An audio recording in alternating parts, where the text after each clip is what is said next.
And all the people rejoiced for all the glorious things that were done by him. Praise the Lord. Hallelujah. Praise the living Jesus. Hallelujah. I told you that God has sent us to this land for a 7 days crusade. And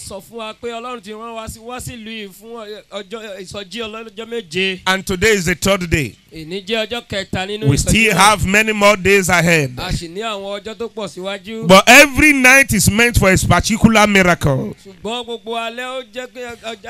Tonight is meant for some people different from the people that have come yesterday and day before yesterday. And I want you to listen to the word of God very well. Because whenever God wants to minister to his people, he sent forth his word. The Bible said in Psalm 107 verse 20, he sent forth his word, and his word healed them and delivered them from all their oppressions. So tonight, when God is sending forth his word, that is the word that will bring your healing, your deliverance, and your salvation. From where we started tonight, the story of the woman that have a problem for 18 years.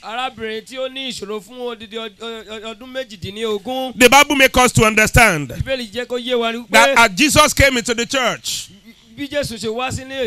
and he saw the people that are seated, but beyond the people that are seated, he was able to see beyond their physical person. He saw into their problem. He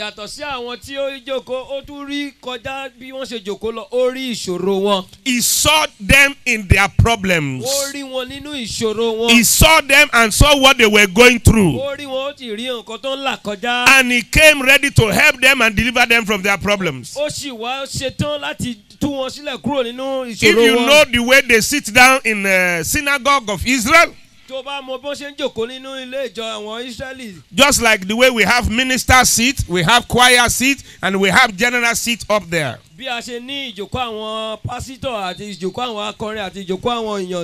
their own church, they have the seat of the pastors in front, they have the seat of the men next, and then they have the seat of the women at the back. After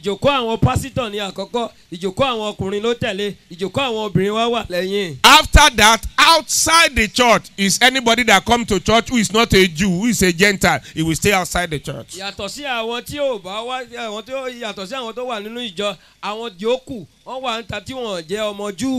So when Jesus came to the synagogue to minister, and he saw a woman at the back, far end. The first thing that Jesus Christ did, the Bible said that he saw her and he saw her problem. And then he called her to the front.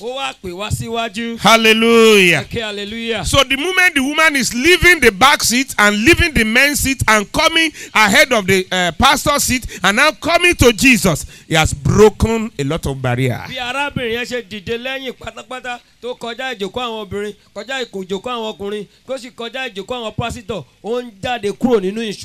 am speaking to somebody here tonight. The Lord will take you from where you are beyond the place where everybody expects you to get to, and it will take you to your expected end in the name of Jesus. Where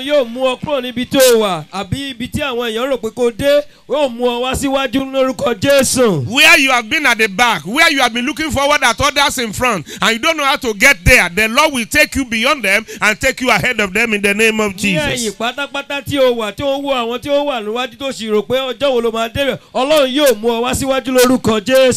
Hallelujah. So God saw this woman, and then he called her. The same thing is happening tonight. God is calling you wherever you are. The Lord is calling you. The Spirit of God is calling you. The anointing of the Lord is drawing you, because he's ready to save, to heal, and to deliver. And the Bible says when he called the woman, he laid hand on her. And he said immediately, he said, "Woman, today you are loosed from all your infirmity." Hallelujah. Hallelujah. Hallelujah. By the touch of Jesus, everything that has been a problem of this woman for 18 years disappeared. Hallelujah. Hallelujah. That will have been the end of the story. But the people that does not want the woman to be healed, the people that are leaders of the church, they are the ones that now accuse Jesus. Why are you healing on Sabbath day?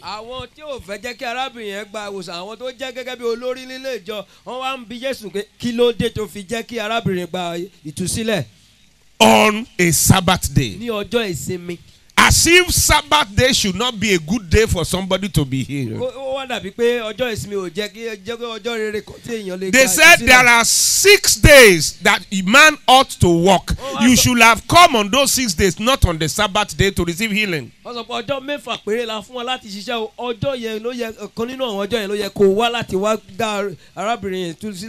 it is because they accused the woman. That's why we know more about the story of the woman.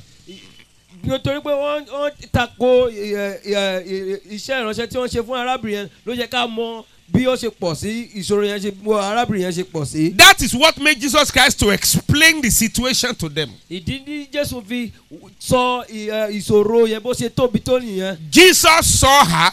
Jesus knew her. Jesus knew how long she has been in the problem, and Jesus knew that today, that day, he will receive a healing. But Jesus did not say all the story. She just called her, just pray for her, and heal her. Jésù mọ̀, ó mọ̀ bí ìṣòro yẹn tó, ó mọ̀ iye ọdún tó ti wà nínú ìṣòro yẹn, ṣùgbọ́n kò ráyè láti sọ gbogbo àwọn yẹn.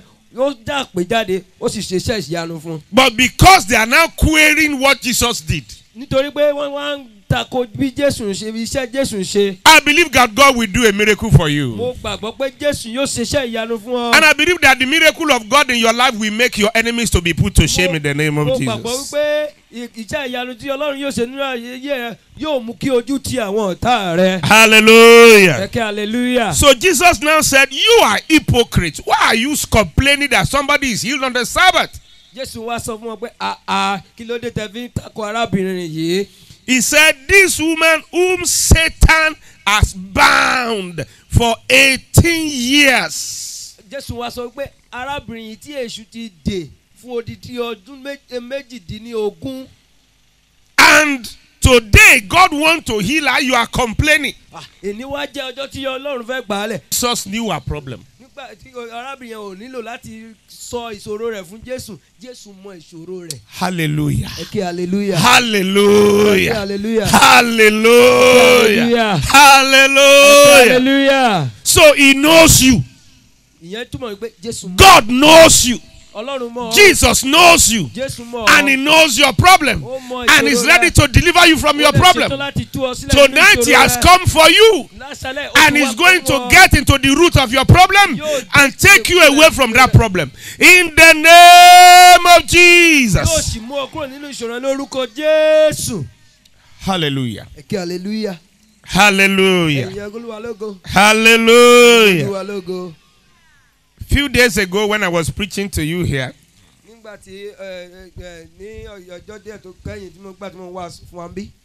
I told you of a person that was having pregnancy that is more than 1 year.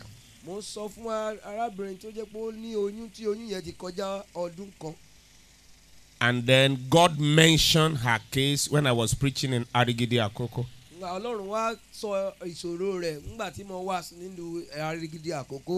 And a pastor who know the person pick phone and call her.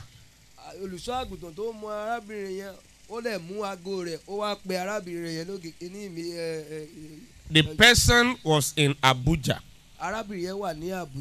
But the person that know her was in the meeting. So they call her to be able to collect a miracle. But how did God know her problem in Abuja and telling us in Arigidi? That's the way Jesus knew the woman had 18 years problem, and the problem was from Satan who bind her. bí Jésù ṣe mọ ìṣòro arábìnrin tó jẹ́ pé ó wà nínú àìsàn fún odidi ọdún 18 tí èṣù dè bí Jésù ṣe mọ ìṣòro rẹ̀ nìyẹn. Hallelujah. Hallelujah. Hallelujah. Hallelujah. Tonight, ní àṣálẹ́, God is going to get into the intricacies of your problems Ọlọ́run yóò dé gbogbo ìtúpalẹ̀ gbogbo ìṣòro rẹ, so that He can deliver you. láti kó bá lè tú ọ sílẹ̀. Hallelujah. Hallelujah. Hallelujah. Hallelujah. Hallelujah. Hallelujah. Hallelujah.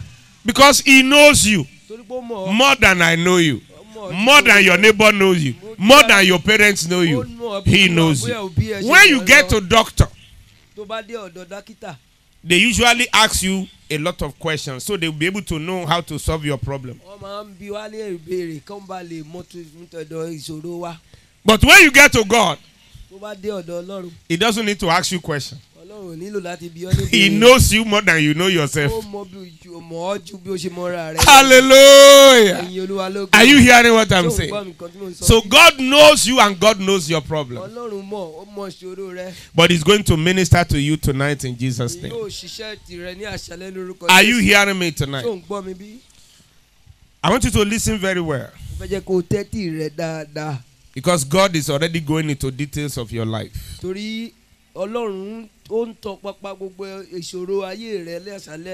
Now God showed me somebody about somebody. Something about somebody.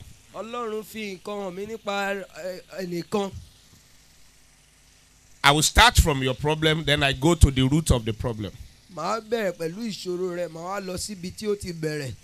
Your present problem is that every time you give birth to male child, they die.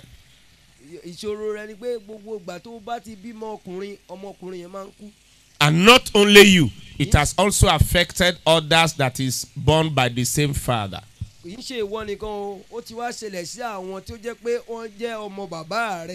It's either they don't have a male child, or if they give birth to a male child, that male one will die. The female will not die, but the male will die.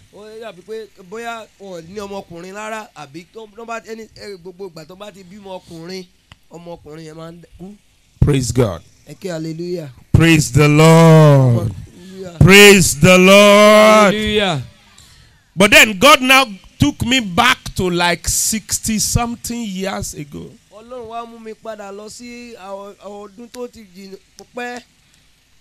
Over 60 years ago. You have a father that had a vehicle, a big vehicle, Mercedes-Benz in those days, not the one of the one we have today, old Mercedes-Benz. Praise the Lord. Hallelujah. Are you hearing what I'm saying? And while reversing, maybe he had not known how to drive it very well. I don't know. Maybe it was pre-planned. I don't know. But as he was reversing, 2 children were playing, male children, and he hit the 2 of them.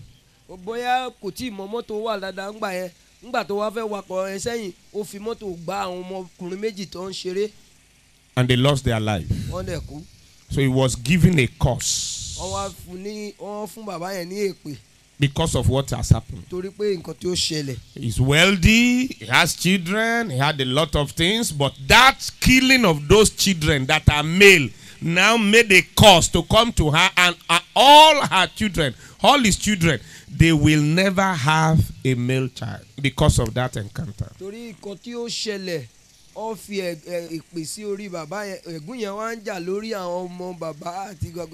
And you are one of the children of that man. Now that's the reason behind you're not having male children. But you don't know. But God knows. And that God is here tonight.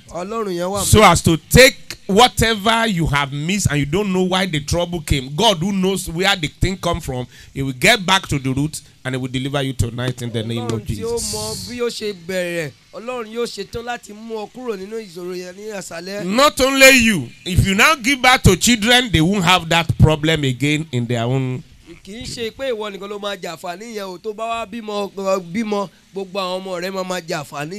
That's number 1.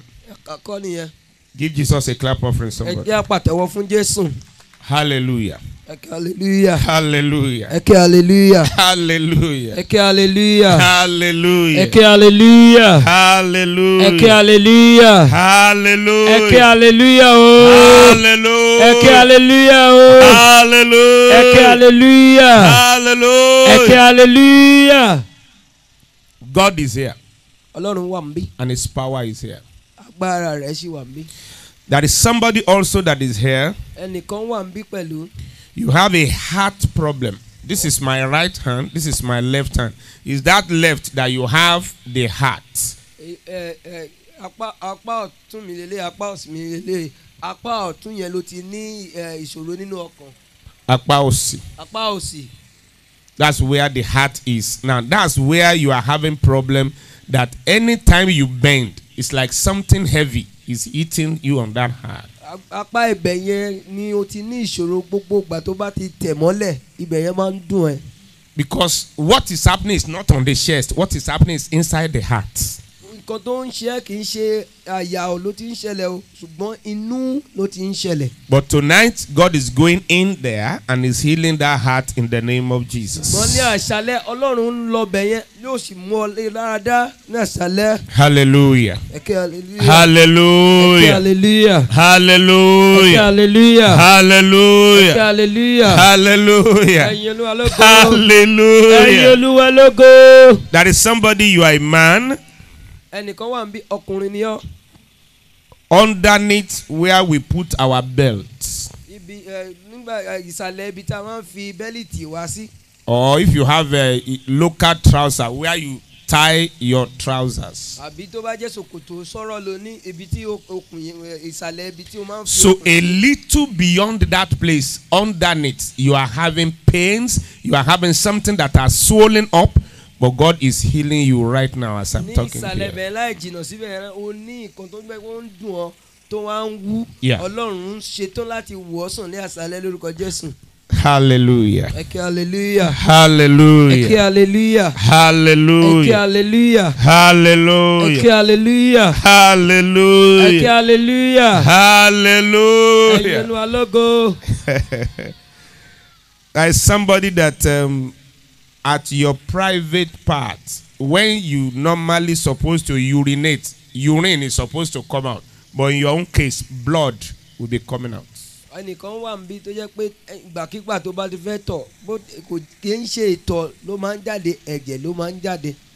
And you have used a lot of drugs, but it's still repeating Ó itself. ti lo oríṣiríṣi oògùn ṣùgbọ́n ó sì ń tẹ̀síwájú. The anointing of the Lord is here to heal you tonight in Jesus' Àmì name. òróró Ọlọ́run wà níbí láṣálẹ́ láti wò ọ́ sàn. As another person, you have one of your legs that is swollen. Ẹnìkan tún wà níbí tó jẹ́ pé ẹsẹ̀ rẹ̀ ń wú. The right one is swollen. Ẹsẹ̀ ọ̀tún rẹ̀ ń wú. But you know what happened? Mo mọ nǹkan tó ṣẹlẹ̀. In the night, Ní òru, you were moving in the farm ò ń rìn nínú oko rẹ̀. and you crossed into another man's farm.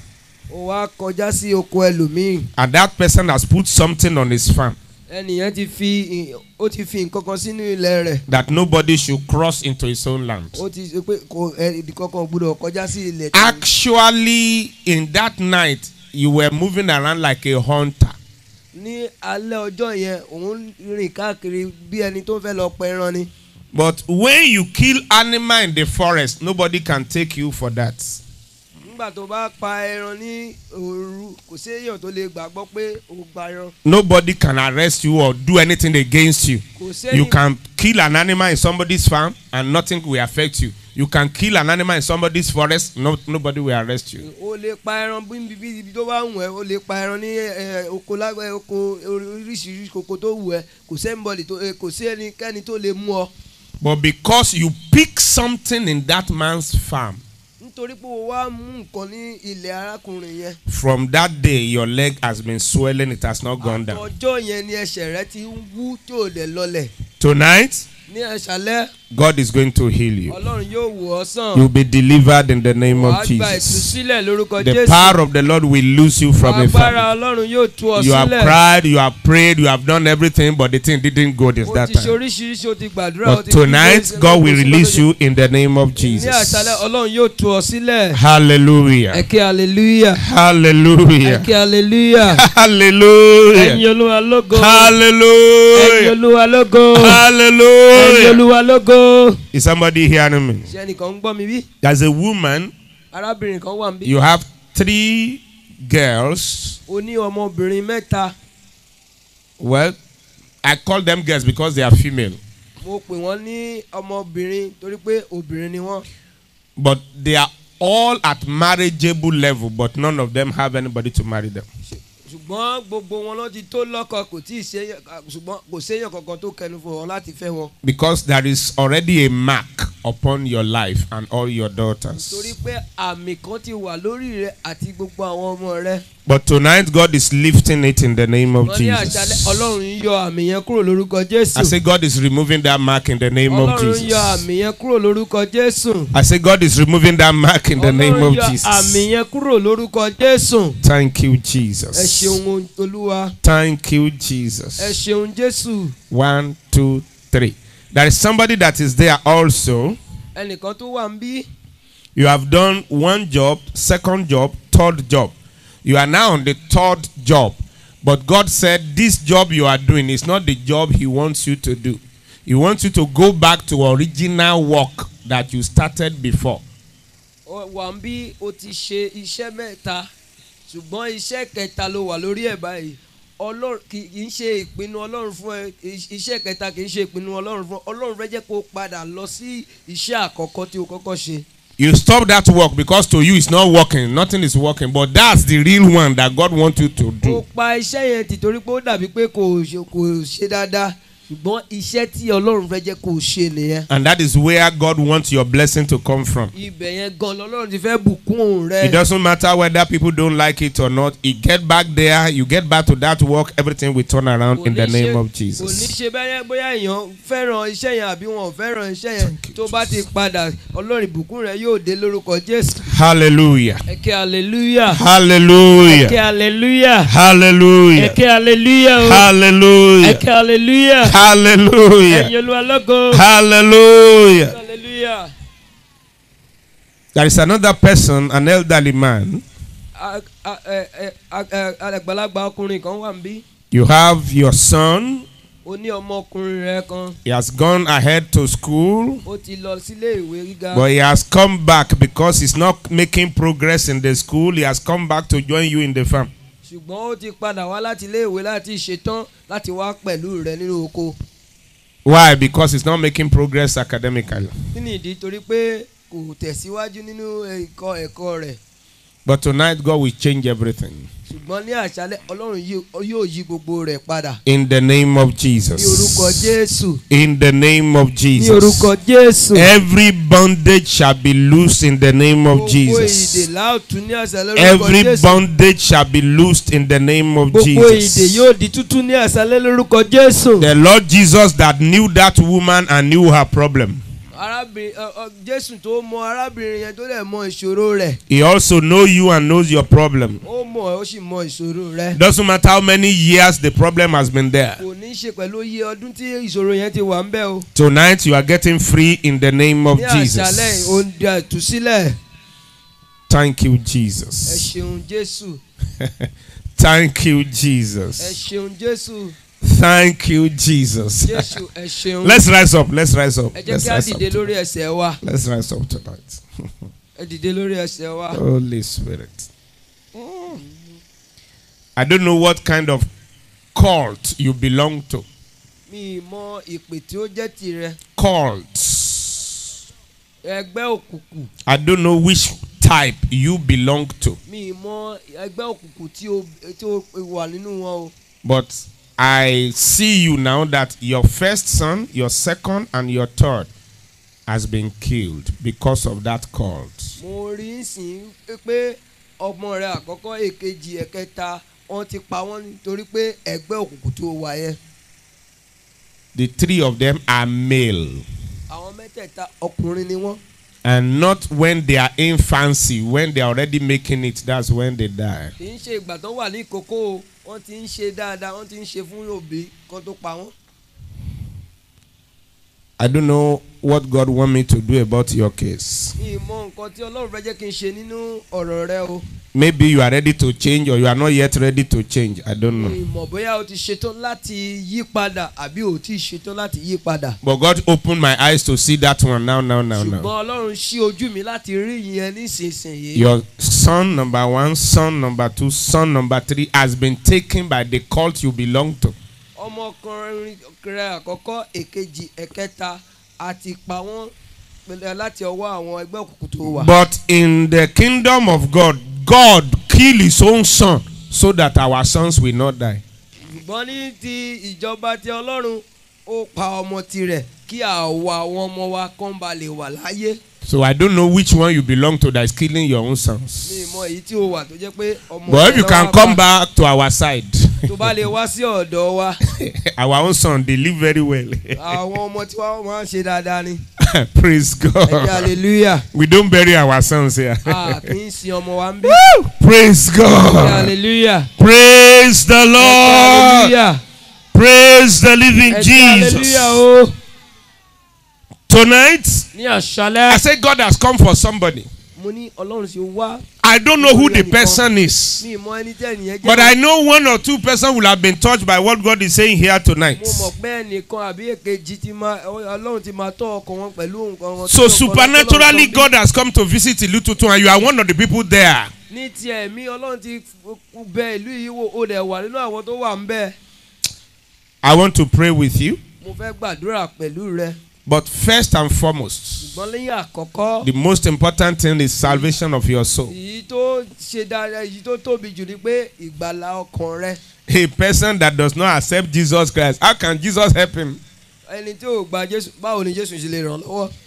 Those who hate Jesus, how can Jesus help them? Ẹni tí ò fẹ́ràn Jésù, báwo ni Jésù ṣe fẹ́ fẹ́ràn Those who are against church and against the things of God, how can the same God come and help you? Ẹni tó jẹ́ pé ó tàpá sí ṣọ́ọ̀ṣì àti àwọn nǹkan tó ń ṣe ní ṣọ́ọ̀ṣì, báwo ni Jésù ṣe fẹ́ wá ràn lọ́wọ́? Tonight is your night. Àṣálẹ́ rẹ ni. I want to make the call for those who want to accept Jesus as their Lord and Savior. Mo fẹ́ pe àwọn tí ó fẹ́ gba Jésù gẹ́gẹ́ bí Olúwa àti olùgbàlà wọn. Wherever you are, whether on the field or anywhere you are hearing me, you are hearing the sound of what is going on here, you want to accept Jesus, I want you to come out now. Níbikíbi tó bá wà, yálà o wà lórí pápá ni àbí o wà ní ibòmíì, ṣùgbọ́n òun gbọ́ nǹkan tí mò ń sọ, yára máa sáré bọ̀ níwájú ń bí. Tonight is your own night. Àṣálẹ́ yìí, àṣálẹ́ for your salvation. Fún God wants you to leave what you are doing before. Ọlọ́run fẹ́ jẹ́ kí o kọ nǹkan tí o ṣe tẹ́lẹ̀. And come to Jesus as your Lord and Savior. Kó wá sọ́dọ̀ Jésù gẹ́gẹ́ bí Olúwa àti olùgbàlà rẹ. Until then, there is no solution to your continuous problem. Lẹ́yìn ìgbà tí o bá ti ṣe yìí, kò sí àṣeyọrí fún ìṣòro rẹ.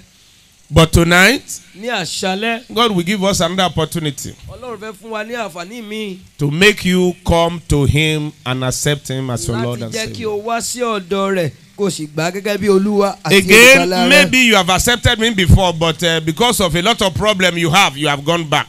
Bóyá o tẹ̀ ti gbà tẹ́lẹ̀ ṣùgbọ́n pẹ̀lú àwọn ìṣòro tó pọ̀ tó ní, o tún wá sá padà lọ. You feel that there is nothing good in this Jesus, Joe? O wá wò pé kò sí nǹkan tó da nínú Jésù yìí. There is everything good in Jesus. Gbogbo ohun ló da nípa Jésù. It's only that you need to come to Him and allow Him to rule and reign in your life. Ṣùgbọ́n o nílò láti wá sọ́dọ̀ rẹ̀ kó sì jẹ́ kó jọba lórí ilé ayé rẹ̀. Or you are a Christian or you belong to whatever religion, but you are still grappling with sin. Sin is lording over you. Bóyá o tiẹ̀ jẹ́ Kristẹni àbí o wà ní ẹ̀sìn kan ṣùgbọ́n ẹ̀ṣẹ̀ sì ń bá ayé rẹ̀ fíra. Because you don't know how to come out of those sins. They are too heavy for you. You try many things, but every time you always fall down. Ṣùgbọ́n bó ti ẹ̀ jẹ́ pé o ti ṣe tiraka láti jáde kúrò nínú ẹ̀ṣẹ̀ yẹn ṣùgbọ́n ò lè rọra rẹ lọ́wọ́. They're going to give us a song tonight. And while the song is going on, everyone that wants Jesus Christ as their Lord and Savior, I want you to come here and come and meet us. And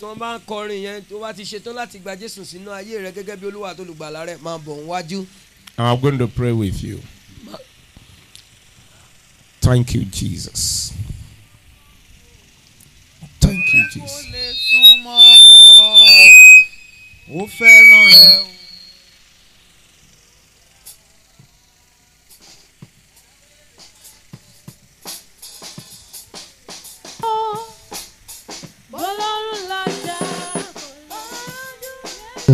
Yeah.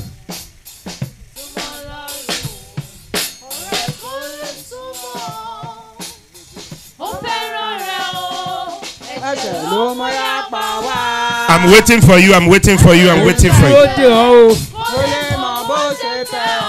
Thank you, Jesus.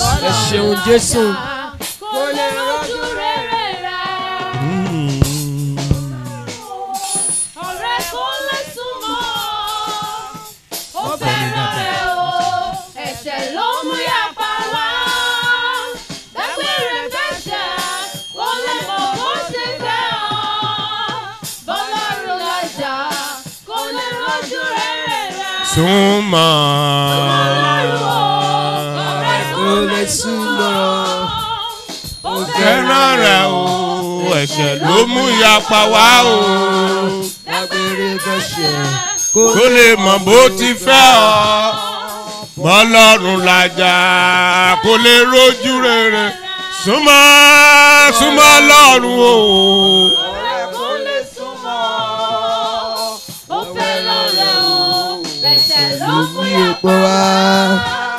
Dágbére fẹ́ ẹ̀ṣẹ̀ o, kó lè mọ̀ bó ti fẹ́ ọ.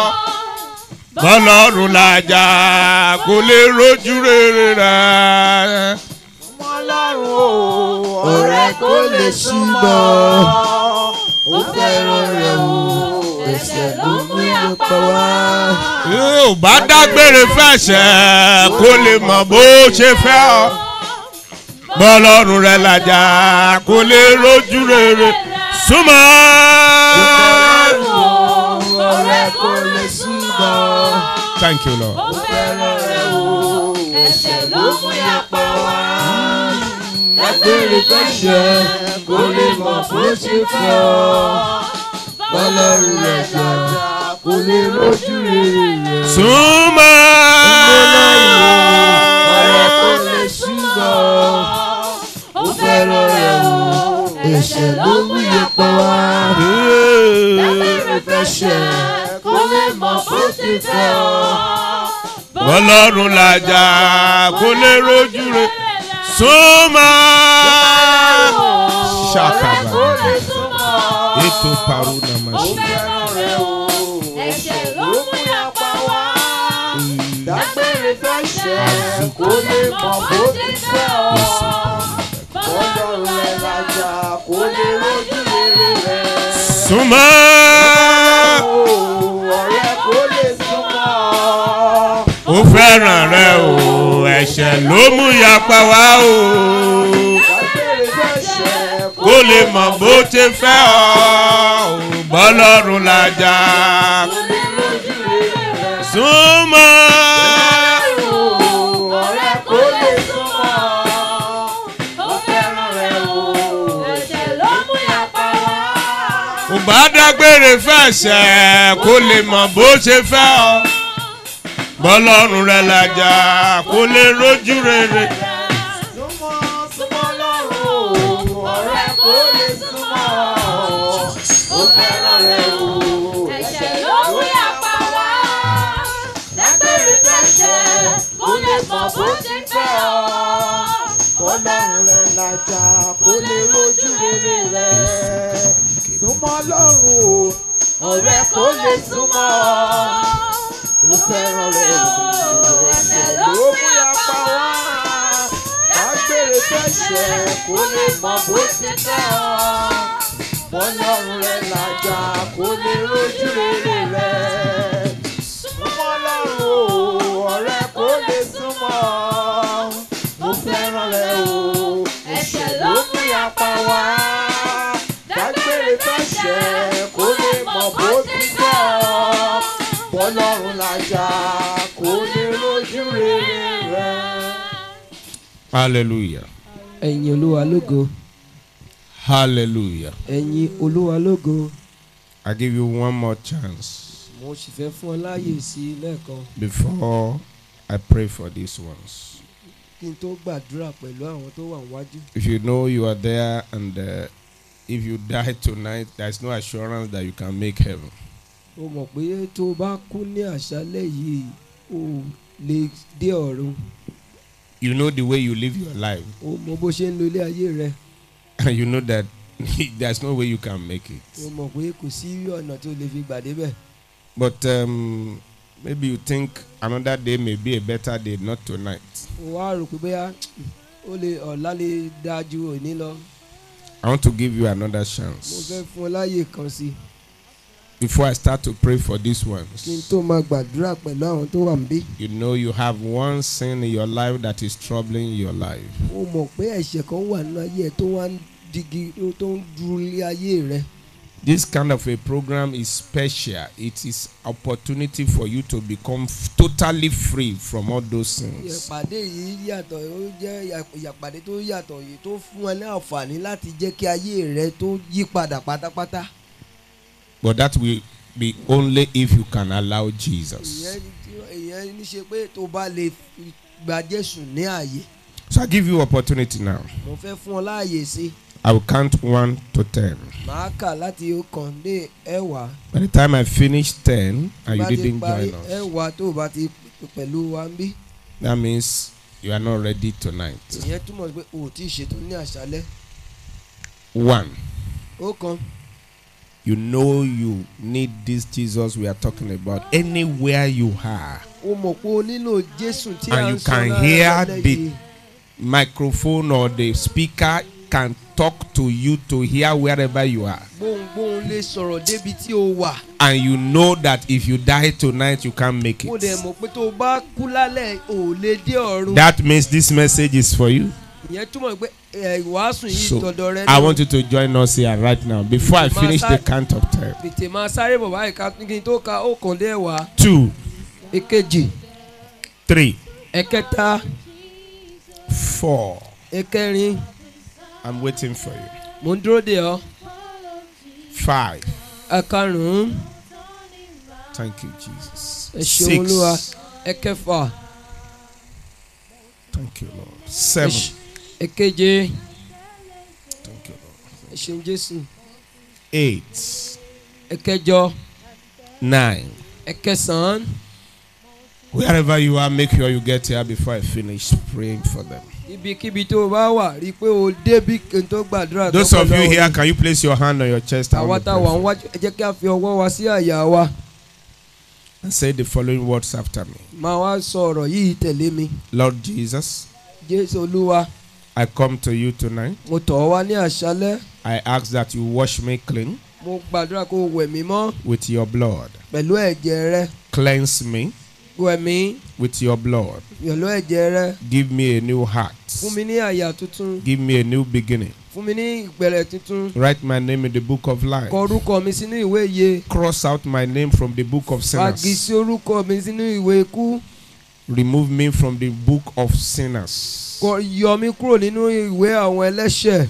Any sin that is raging over my life. Gbogbo ẹ̀ṣẹ̀ tó ń ba ilé ayé mi fínra. Tonight I ask that give me victory over them in the name of Mo bèè ní Jesus. àṣálẹ́ kó fún mi ní ìṣẹ́gun lórí rẹ̀. And let me live my life to follow you all the days of my Jẹ́ life. kí n lo ayé mi láti máa tẹ̀lé rẹ ní ojoojúmọ́. Thank you, Father, because you hear me. Ẹ ṣeun Jésù tó gbọ́ ẹ gbọ́ wa. In Jesus' name we pray. Lórúkọ Jésù náà gbàdúrà. Father, in the name of Jesus, Bàbá ní orúkọ Jésù. every spirit of sin Gbogbo ẹ̀mí ẹ̀ṣẹ̀ that is holding the life of these ones, tó ń di ayé àwọn ènìyàn mú. tonight I bind that spirit in the name of Jesus. Kò ní ìṣàlẹ̀ lórúkọ Jésù. Tonight I separate you from that spirit in the name of Mo yà ọ́ Jesus. sọ́tọ̀ kúrò nínú ẹ̀mí yẹn ní àṣálẹ́ lórúkọ Jésù. Tonight I give you victory over all this in the name of Ní Jesus. àṣálẹ́ mo fún ẹ ní ìṣẹ́gun lórí gbogbo àwọn yìí ní. And from